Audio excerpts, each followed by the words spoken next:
দুঃখ তো এইখানে নাই কোনো যুবক যে ডেলি 10 বার আল্লাহ বলে, 10 বার বলুক যুবকরা। অথচ ঢাকা শহর পুরা মাথার উপরে উঠায়া চলে, ওর হাঁটার স্টাইল দেখলে অন্যরকম, বাইকে থাকলে আরেক রকম, পিছনে যদি আর কেউ থাকে তাইলে আরেক রকম। কিন্তু ও কার যৌবন দিয়ে চলে? হ্যাঁ, যৌবনের দাম কত বলেন না? যৌবনের দাম কত? নাইলে যে মডার্ন হারবালকে জিজ্ঞেস করেন, নাইলে কলিকাতা হারবালকে জিজ্ঞেস করেন, চাইনিজ হারবালকে জিজ্ঞেস করেন। যদি এটাও জিজ্ঞেস করতে না মনে চায় তাইলে আমেরিকা হারবালকে জিজ্ঞেস করেন যৌবনের দাম কত। ওইখানে বিক্রি হয় না? না হয় না? হয়, যৌবন বিক্রি হয়, ঠিক না? হুজুররাও কয় বিক্রি হয়। দুরবস্থা হবে না কেন এই উম্মতের?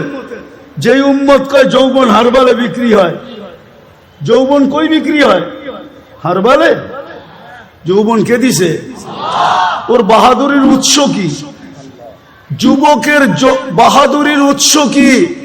ওর যৌবন। যৌবন যৌবন না থাকলে ওর দিকে কেউ তাকায় চোখ টিপে দিত না। যৌবন না থাকলে ওর দিকে তাকায় কেউ মুস্কি হাসি দিত না। তৃতীয় লিঙ্গ দেখেন না, দেখা খালি হাততালি দেয়। আজ পর্যন্ত তো কেউ চোখ টিপি দিল না, আজ পর্যন্ত তো কেউ ফুলে ফুল দিল না।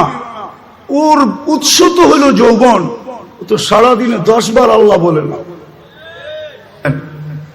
আজকে আল্লাহর হুকুমকে ছেড়া দিছে, আল্লাহকে নারাজ করে ফেলছে। নারাজ। আজকে আল্লাহ আমাদের উপরে নারাজ, সত্য নারাজ। নাইলে আমার বিবেকে আমার কাছে যোগ বিয়োগ মিলে না। কেন ফিলিস্তিনে অন্য দেশে ফাটতো তো আমার মনকে বুঝাইতে পারতাম, কিন্তু ফিলিস্তিন ঘুরে আসার পরে আর আজকের পটভূমি চিত্র আমার কাছে মিলে না। যে মিলবো তো মিলবো কি করে?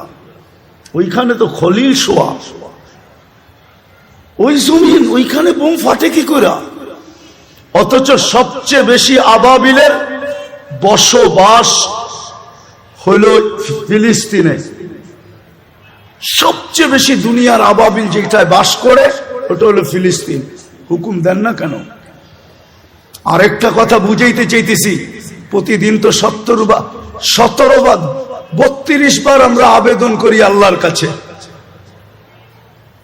প্রতিদিন তো 32 বার আবেদন করি।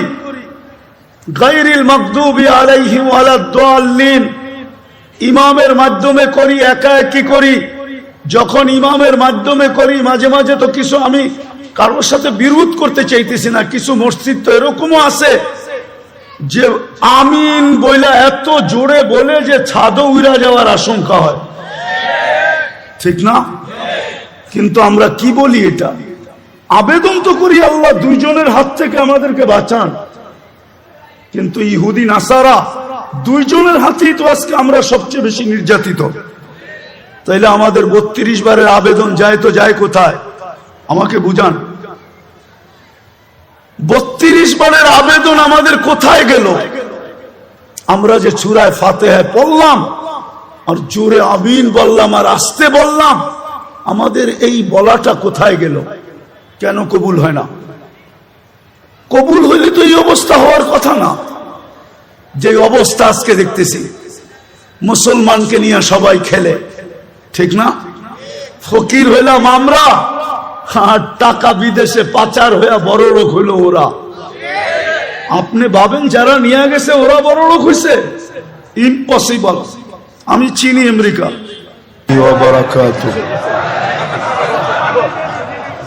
আলহামদুলিল্লাহ, আলহামদুলিল্লাহিল্লাযী লা তারাহুল উয়ুন ওয়া লা তুখালিতুহুদ দুনুন ওয়া লা ইয়াসিফুহুল ওয়াসিফুন ওয়া লা তুগায়্যিরুহুল হাওয়াদিস ওয়া লা ইয়াখশাদ দাওয়াইর ইয়ালামু মাসাকিলাল জিবাল ওয়া মাকাইলাল বিহার وعدد قطر الأمطار وعدد ورق الأشجار وعدد ما أظلم عليه الليل وأشرق عليه النهار ولا تؤاري منه سماء سماء ولا أرض أرضا ولا بحر ما في قاري ولا جبل ما في واري والصلاة والسلام على حبيبنا وحبيب ربنا مصطفى مجتبى محمد رسول الله الذي أعطاه خلق آدم معرفة شيش شجاعة نوح خلة إبراهيم لسان إسماعيل رضا إسحاق فصاحة صالح حكمة لوط بشرى يعقوب جمال يوسف صبر أيوب طاعة يونس جهاد يوشع صوت داود حب دانيال وقار إلياس زهد عيسى قوة موسى حيبة سليمان وعلم الخضر صلى الله عليه وعلى آله وأصحابه وأتباعه ونائبه صلاة وسلاما كثيرا كثيرا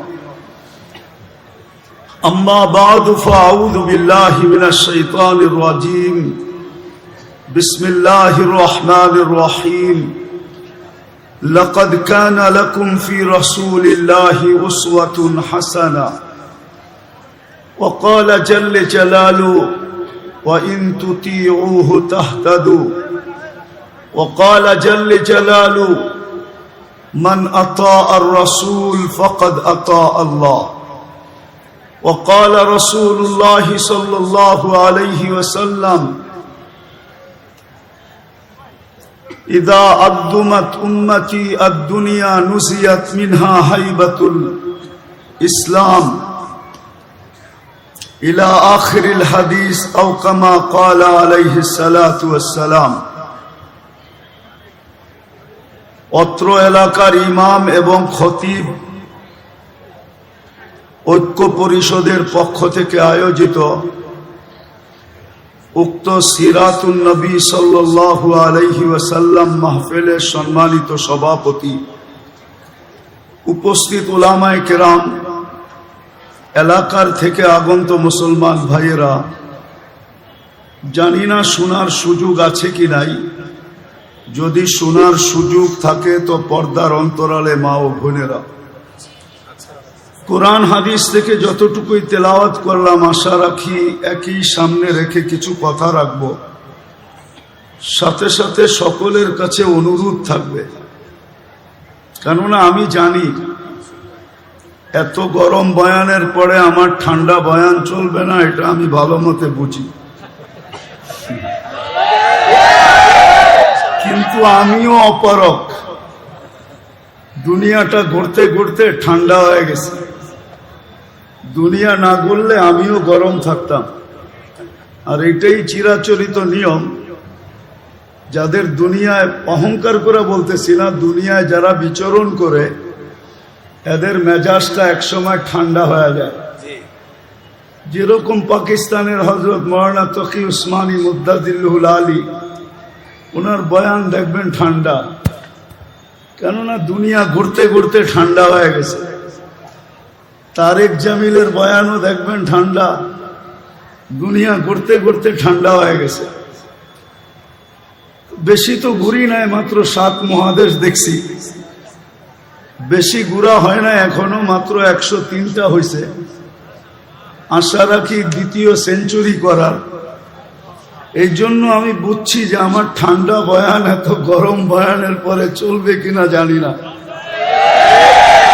কিন্তু একটা অনুরোধ করব, যদি পুরস্কার নিয়ে উঠতে চাই, সবার কাছে একটা অনুরোধ, কেননা সিরাতুন নবী মাহফিল, পুরস্কার নিয়ে যদি বাড়িতে ফিরতে চাই তাইলে যতটুকু শোনার ব্যাপারে যতটুকু মনোযোগ আছে ভিতরে, পুরাটাকে দিয়া শুনতে হবে। কেননা আল্লাহর হুকুম হলো ফাস্তামিউ, ইদা কুরিয়াল কোরআন ফাস্তামিউ, যখন কোরআনের কথা শোনো তো মনোযোগকে উজাড় করে দিয়া শোনো। দ্বিতীয় আরেকটা আনসিতু, পরিবেশটাকে বিলকুল নির্জুম বানাইতে হবে, তাইলে দুটা পুরস্কার নিয়ে উঠতে পারবো। আর না হলে কতক্ষণ হইহুল্লা হবে, যার যার মতে চলে যাব, পুরস্কার নিয়ে বাড়িতে ফিরতে পারবো না। আর দুটাই কিন্তু আল্লাহর হুকুম। আমি একটু বিবেকের পর্দা খুলতে চাই যে আজকে মুসলমানের এই দুরবস্থা কেন। সারা দুনিয়া যদি পর্যালোচনা করি, শুধু বাংলাদেশ নিয়ে তো দুনিয়া না, এটা একটা উম্মত, উম্মতে মুহাম্মদ সাল্লাল্লাহু আলাইহি ওয়াসাল্লাম। আপনি জানেন না এই উম্মতের দাম কত? এই উম্মত কয়বার আল্লাহর কুদরতি হাতে বাছাই হয়েছেন, এটা আমাদের জানা নাই। এই উম্মত আল্লাহর পক্ষ থেকে কত ফ্যাসিলিটি পাইছেন, এটাও আমাদের অ্যানালাইসিস নাই। একটা উদাহরণ দেই, এই উম্মতের 80 বৎসরের ব্যক্তি যদি মারা গেল, আর 80 বৎসর দুনিয়াতে থাকার পরে যদি চলে গেল, আর আল্লাহ যদি জিজ্ঞাসা করলো কতদিন ছিলে, তো বলল 80 বৎসর ছিলাম। আল্লাহ যদি জিজ্ঞাসা করে কি নিয়ে আসলা, তো সে বুক ফুলাইয়া বলতে পারে যে এক রাত্রই তো 83 বৎসর ছিল। 80 থেকে 80 বাদ দিয়া দেন, তারপরও তো আমি আপনার কাছে 3 বৎসরের পাওনা আছি। আপনি আমার কাছে কোত্থেকে পাবেন? বলার সুযোগ আছে না নাই? কার কারণে পাইলেন? মুহাম্মাদুর, পুরাটা পড়েন, পুরাটা মুহাম্মাদুর, পুরাটা পড়লে 120 নেকি পাবেন। আর যদি পুরাটা না পড়েন, শুধু মুহাম্মদ বলা, এটা মালিকি মুযহাবে সবচেয়ে বড় বেয়াদবি। আপনি কিতাব উঠায় দেখেন, হয়তো বলবেন রসুল্লাহ, নাইলে বলবেন মুহাম্মাদুর। মুহাম্মদ সাল্লাল্লাহু আলাইহি ওয়াসাল্লাম বলা বেয়াদবি। আল্লাহ বন্ধুকে কখনো নাম ধরে ডাকেন নাই। কোরআনে উঠান, কোথাও ইয়া মুহাম্মদ বলে আল্লাহ সম্বোধন করেন নাই।